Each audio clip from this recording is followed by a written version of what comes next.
नमस्कार, मैं चंदन उपाध्याय आप सभी लोगों का बहुत बहुत स्वागत एवं अभिनंदन करता हूं आपके अपने YouTube चैनल साइकोलॉजी वाले गुरुजी में। आज के क्लास में हम MA फर्स्ट ईयर द्वितीय सेमेस्टर मनोविज्ञान पेपर थर्ड जिसका नाम है modern perspective of personality theories, उसके अंतर्गत यूनिट फर्स्ट के जिस महत्वपूर्ण टॉपिक के बारे में बात करने वाले हैं वह है गॉर्डन आलपोर्ट। इनका व्यक्तित्व का सिलगुड़ उपागम का सिद्धांत था। इसके बारे में हम आज डिटेल के रूप में बात करने वाले हैं, ठीक है। और इसका जो हैंडरिटन नोट्स का लिंक है वो भी मैं आपको जो है प्रोवाइड करा दूंगा, वो आप जाके वीडियो के डिस्क्रिप्शन बॉक्स में चेक कर लीजिएगा।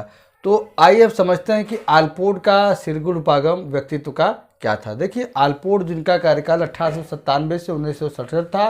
क्या व्यक्तित्व सिद्धांत एक ऐसा सिद्धांत है जिसमें मानवतावादी एवं व्यक्तिवादी दृष्टिकोणों से मानव व्यवहार का अध्ययन करने का एक अनुपम संगम देखने को मिलता है। इसका मतलब यह है कि इसको मानवतावादी एवं व्यक्तिवादी दोनों को मिलाकर दोनों को इन्होंने अपने सिद्धांत में जगह दिया है। किसमें? व्यक्तित्व के सिलगुड़ उपागम में इन्होंने जगह दिया है। और ये कहते हैं कि इन्होंने अपने सिद्धांत में विभिन्न क्षेत्रों जैसे दर्शन शास्त्र, समाज शास्त्र, साहित्य आदि से महत्वपूर्ण तथ्यों का चयन करके उसे विशेष रूप से संगठित किया है, ठीक है।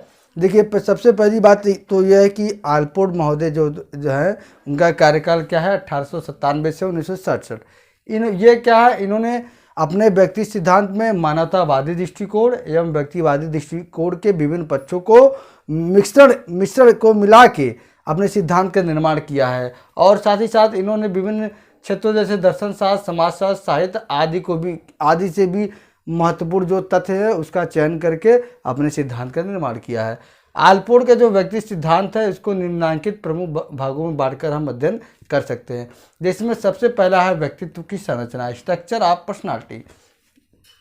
अब व्यक्ति की संरचना को आलपोर्ट ने समझाने के लिए 3 महत्वपूर्ण बिंदुओं में बांटकर समझाया है, ठीक है। जिसमें सबसे पहला इन्होंने बताया कि व्यक्तित्व की परिभाषा क्या है। आलपोर्ट के हिसाब व्यक्ति की परिभाषा क्या है, तो आलपोर्ट ने व्यक्तित्व की परिभाषा का सिलेक्शन करने के पहले, चयन करने के पहले इन्होंने ये देखा कि इससे पहले व्यक्तित्व की परिभाषा किसने दिया है और कितना परिभाषा दिया जा चुका है। तो आलपोर्ट के पहले व्यक्तित्व की 49 परिभाषाएं दी जा चुकी थी। उन सभी परिभाषाओं का इन्होंने अध्ययन किया बहुत ही गहराई से, फिर उससे जो निष्कर्ष निकाला उसको लेकर तब क्या है अपने परिभाषा के इन्होंने निर्माण किया। इन्होंने कहा व्यक्तित्व व्यक्ति के भीतर उन मनोशारीरिक तंत्रों का गतिशील या गत्यात्मक संगठन है जो वातावरण में उसके अपूर्व समायोजन को निर्धारित करता है। इन्होंने यह सिद्धांत कब दिया? आलपोर्ट 1937 में। 1937 में इन्होंने क्या किया? व्यक्तित्व व्यक्ति के अंदर उन मनोशारीरिक मतलब मानसिक पक्ष भी शारीरिक पक्ष भी तंत्रों का गतिशील यानी कि परिवर्तनशील संगठन है जो वातावरण यानी कि जिस वातावरण में व्यक्ति रहता है, ठीक है, उसमें क्या है उसके जो समायोजन होता है उसको वो निर्धारित करता है। आलपोर्ट ने 1961 में अपने परिभाषा में कुछ चेंज किया, जिसमें क्या उन्होंने चेंज किया जो यहाँ पे था कि वातावरण में उसके अपूर्व समायोजन को निर्धारित करते हैं। तो इसके सामने उन्होंने कहा कि विशिष्ट विचारों एवं व्यवहारों का अध्ययन करना, ठीक है, ये किया। और इसके आधार पर आलपोर्ट की परिभाषा की कुछ मुख्य बिंदु जो है इस प्रकार है। सबसे पहला है मनोशारीरिक तंत्र। मनोशारीरिक तंत्र से तात्पर्य आलपोर्ट महोदय का यह था कि जो व्यक्ति के व्यक्तित्व का निर्माण होता है वो केवल एक ही पक्षों से नहीं होता है, बल्कि मानसिक पक्ष और शारीरिक पक्ष दोनों ही उतने ही ज़्यादा योगदान देते हैं व्यक्ति के निर्माण में, जितना कि वो अलग अलग नहीं दे पाते, बल्कि दोनों को मिला के तब किसी व्यक्ति के व्यक्तित्व का निर्माण होता है। इसलिए व्यक्ति क्या है? मनोशारीरिक तंत्र है। फिर गत्यात्मक या गतिशील संगठन। इन्होंने कहा कि जो व्यक्ति के व्यक्तित्व के विभिन्न पक्ष हैं, मूल्य है, आदत है, संरचना है, ये क्या होते हैं कि जो एक बार पड़ जाते हैं क्या होते हैं वो अस्थायी होते हैं, लेकिन उनके क्या है समय पे उनको क्या है परिवर्तन किया जा सकता है। इसलिए इसको क्या है गतिशील संगठन व्यक्तित्व को कहा जाता है। निर्धारण क्या करते हैं? इन्होंने कहा कि व्यक्तित्व जो होता है किसी भी व्यक्ति का वो उसके वातावरण के साथ जो है उसके समायोजन को निर्धारित करता है, ठीक है, ये बात कहा। और चौथा में विशिष्ट व्यवहार एवं चिंतन।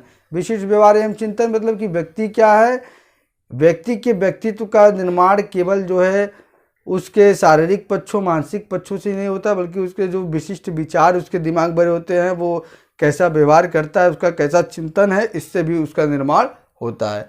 ठीक है, इसके अंतर्गत जो है व्यक्तित्व की संरचना के अंतर्गत दूसरा है व्यक्तित्वशील गुण। शील गुण का जो है इनके सिद्धांत में बहुत ही ज़्यादा महत्वपूर्ण है, क्योंकि शील गुण को इन्होंने अपने सिद्धांत के केंद्र बिंदु में रखा हुआ है। शील गुण का अगर आप शॉर्टकट में अर्थ समझना चाहे तो शील गुण मतलब होता है व्यक्ति का वह विशेष गुण जिसके लिए उसे क्या है बहुत ज़्यादा ख्याति प्राप्त हो, या उस अपने गुण के लिए वो व्यक्ति मशहूर हो गया हो। ठीक है, इसको देखते हैं। आल्पोर्ट ने व्यक्ति संरचना की इकाई को क्या शील गुण माना। इन्होंने क्या कहा कि जो व्यक्ति के व्यक्तित्व की संरचना स्ट्रक्चर ऑफ पर्सनालिटी है, उसके जो मेन फाउंडेशन है वो क्या है, व्यक्ति का शील गुण है। आल्पोर्ट ने व्यक्तित्व की व्याख्या करने में शील गुण पर काफ़ी बल डाला है। आगे देखते हैं। शुल्ज 1990 के शब्दों में आल्पोर्ट ने शील गुण को इस प्रकार परिभाषित किया। क्या किया है, आल्पोर्ट ने शील गुण को उद्दीपकों के विभिन्न प्रकारों के प्रति समान ढंग से अनुक्रिया करने का झुकाव या पूर्ववृत्ति के रूप में परिभाषित किया। यानी कि शील गुण को उद्दीपक, ठीक है, जिससे आपका कोई व्यवहार उद्दीप्त होता है, कोई व्यवहार करते हैं, के विभिन्न जो प्रकार होते हैं। ठीक, जैसे आप कई उद्दीपक ऐसे होते हैं जिसको आप देख कर प्रभावित होते हैं, कई उद्दीपक ऐसे होते हैं जिनको आप क्या है कान से सुनकर प्रभावित होते हैं। ऐसे ही विभिन्न प्रकार के उद्दीपक हैं। ठीक, उसके प्रति समान ढंग से अनुक्रिया करने का झुकाव या पूर्ववृत्ति, ये क्या है शील गुण है। जैसे महात्मा गांधी का शील गुण था सत्य एवं अहिंसा।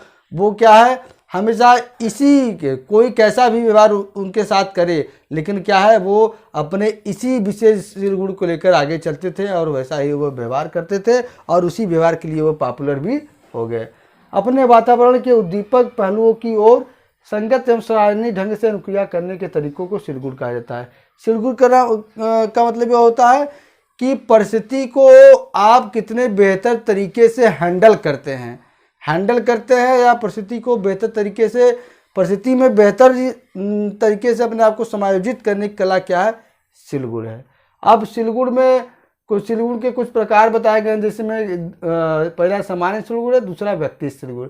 सामान्य शील गुण क्या होता है, यह जो है विभिन्न प्रकार के संस्कृति कई व्यक्तियों में समान रूप से पाया जाता है। ठीक है, ये सामान्य शील गुण होता है, तो ये सभी संस्कृति के सभी व्यक्तियों में पाया जा सकता है या कुछ व्यक्तियों में पाया जाता है। इसे सामान्य शील गुण कहा जाता है।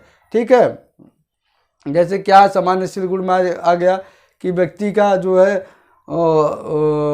व्यक्ति के जो है सामान्य शील गुण में क्या आ गया, कोई ऐसा व्यवहार जो है जो व्यक्ति के सामान्य शील गुण में आता हो, तो व्यक्ति का क्या होता है कि जैसे ये हो जाए कि प्रत्येक कोई व्यक्ति का ये आदत होता है कि जो है वो अपने भगवान को याद करता है। तो ये लगभग सभी संस्कृति में होता है कि सभी व्यक्ति क्या है अपने भगवान का प्रार्थना करते हैं। दूसरा व्यक्ति शील का मतलब ये जो व्यक्ति विशेष में पाया जाता है उसे व्यक्ति शील गुण कहा जाता है, और इसी शील गुण का व्यक्ति क्या है पॉपुलर भी हो जाता है। ठीक है, इसमें है पहला कार्डिनल शील गुण। कार्डिनल शील गुण उस शील गुण को कहते हैं, वह विशेष गुण होता है जिस गुण के कारण या जिस व्यक्ति में पाया जाता है उस गुण के कारण वह विश्वविख्यात हो जाता है। ऐसा शील गुण बहुत कम व्यक्तियों में पाया जाता है, लेकिन जिन व्यक्तियों में पाया जाता है वह उसके कारण पूरे जग में उसका नाम हो जाता है। जैसे महात्मा गांधी सत्य एवं अहिंसा के कारण विश्वविख्यात हुए, और नेपोलियन और हिटलर क्या है अपने तानाशाही रवैये के कारण विश्वविख्यात हुए। केंद्रीय शील गुण क्या है, केंद्रीय शील गुण वह शील गुण है जो कि उतना जो है व्यापक नहीं होता, लेकिन फिर भी क्या है व्यक्ति इसी शील गुण को लेकर क्या है इसी शील गुण को खोजता है और खोज के क्या है इसी में को लेकर आगे व्यवहार करता है। अगला है गौड़ शील गुण। गौड़ शील गुण क्या है, गौड़ शील गुण वह शील गुण है जो कि कार्डिनल शील गुण और केंद्रीय शील गुण की अपेक्षा जो है कम व्यक्तियों में पाया जाता है। ठीक है, और गौड़ शील क्या है कम स्पष्ट होता है और छुपा रहता है। ये इसका कई व्यक्ति पहचान कर पाते हैं, कई व्यक्ति पहचान नहीं कर पाते। जैसे कि गौड़ शील के शील गुण क्या होता है कि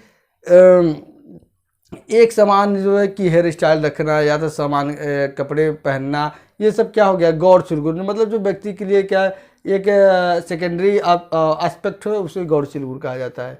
अब अगला इन्हों क्या है प्रोपियम। व्यक्ति में कुछ ऐसे नियम होते हैं जो शील गुणों मूल्यों अभिप्रेकों को संदर्भित करता है, ठीक है, उसे प्रोपियम। व्यक्तित्व में कुछ ऐसे नियम होते हैं, ठीक है, जो क्या करता है, शील गुणों मूल्य, जो मूल्य आपके हैं, जो मोटिव्स हैं, उनको क्या है, ऑर्गेनाइज्ड करता है, जोड़ता है, उसी को प्रोपियम कहते हैं। अब प्रोपियम में 7 अवस्थाएं पाई जाती है जो निम्नलिखित है। सबसे पहला शारीरिक आत्मन, इसमें बच्चा क्या है, अपने शारीरिक अस्तित्व के बारे में जानता है या शारीरिक अस्तित्व को स्वीकार करता है। दूसरा आत्म पहचान, इसमें बच्चा क्या है, धीरे धीरे अपने आप को पहचानने लगता है। तीसरा आत्म विस्तार, इसमें बच्चा क्या करता है, अपनी उपलब्धियों पे गर्व करने लगता है।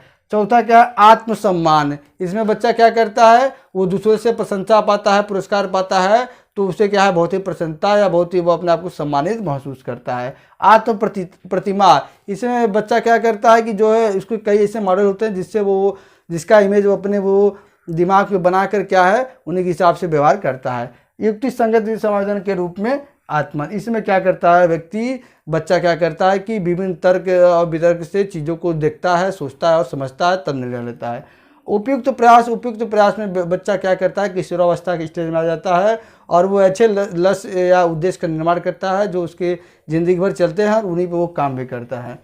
तो व्यक्ति संरचना में आपने देखा कि 3 हेडिंग था, ठीक है। पहला हेडिंग था वो आपका व्यक्तित्व की परिभाषा, दूसरा हेडिंग था व्यक्तित्वशील गुण और तीसरा हेडिंग था क्या था, आपका प्रोपियम। अब हम बात करते हैं कि दूसरे हेडिंग में, इसमें व्यक्तित्व की गतिकी।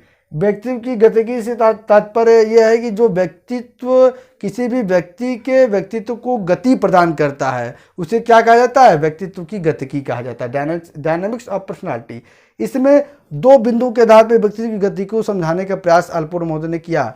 सबसे पहला क्या इन्होंने किया, इसमें कार्यात्मक स्वायत्तता और दूसरा चेतन एवं अचेतन अभिप्रेरण।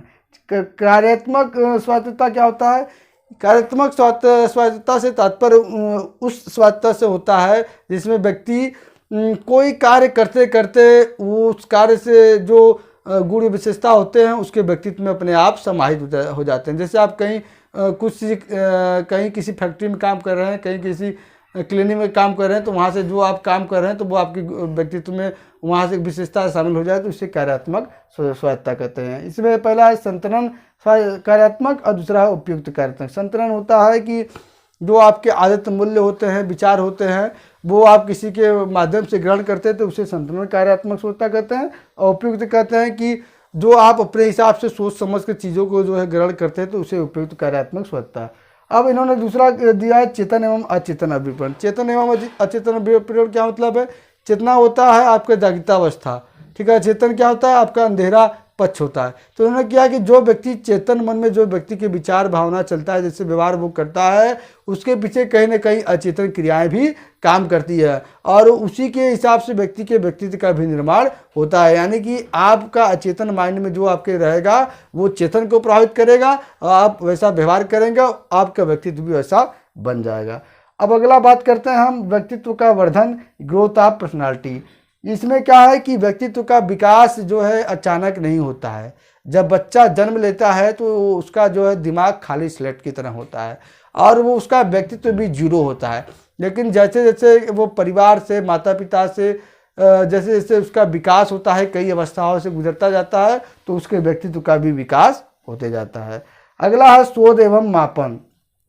आलपोर्ट ने विभिन्न प्रकार के शोध ग्रंथों का प्रतिपादन किया। इन्होंने इनकी जो पीएचडी थी वो पीएचडी भी इनका सिलगुड़ पे था और इन्होंने अभिव्यक्ति पे भी इन्होंने अध्ययन किया और इन्होंने अपने मापने के लिए क्या है, रेटिंग्स मापनी और भी कई प्रकार की मापनियों का प्रयोग करके क्या है, सिलगुड़ को मापने का प्रयास किया है।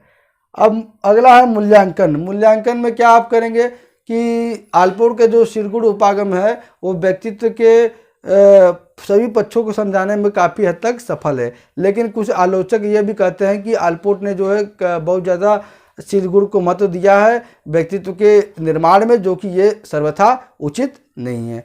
तो आपने देखा कि आज की क्लास में हमने आपको जो है गार्डन आलपोर्ट का व्यक्तित्व का सिलगुड़ उपागम जो होता है उसके बारे में डिटेल में बताया है और इस क्लास का आपको हैंड रिटेन नोट्स का लिंक वीडियो को डिस्क्रिप्शन बॉक्स में डाल दूंगा, जहां से आप उसको डाउनलोड करके अपने नोट्स को बना सकते हैं। इसलिए आप लोग जो है कोई ज़रा भी टेंशन मत लीजिए, आप बना के फिर आपको जो एस्पेक्ट न समझ में आता हो आप मुझसे पूछ सकते हैं। ठीक है, आज की क्लास में इतना ही, मिलते हैं हम अपने अगले क्लास में, तब तक के लिए आपका बहुत बहुत धन्यवाद।